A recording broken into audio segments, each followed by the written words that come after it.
Alright fam, this is my filling. It's apples and pecans, and I browned some butter. It's got cinnamon sugar, and then I went ahead and I cooked down some apple cider with some clove and nutmeg and added that in as well.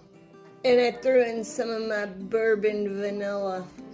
Now what I'm going to do is I'm going to set that shit aside, and we're going to deal with Sheila. You can add flour if you want, but the more flour that you add to your dough, the more like thick, dense, like hard, chewy it's gonna be. You want a really light and fluffy dough, whatever you're making, right? But you want it to have a really good stretch. She broke a little, but you know what I mean? You want her to have a really good stretch. Let's take these beauties off before we get down to business. So all I'm gonna do is literally put her into balls.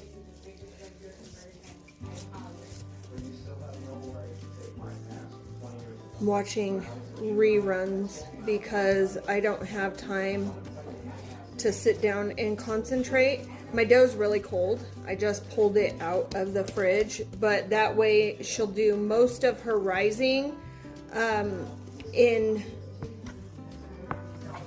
her form with the apples, because it's about to get real messy up in here.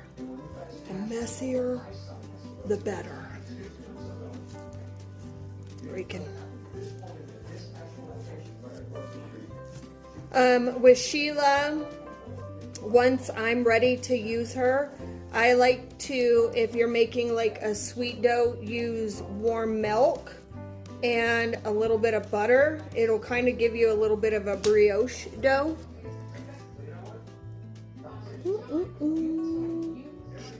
See, so pretty. All those air pockets. It's gonna make nice little bubbles. I'm gonna repeat this process 5,000 times with both doughs and get them back into this pan where they all started from. The smaller the better, because I want to make a lot of apple fritters, sending them off to a lot of people. So I should be able to score this one in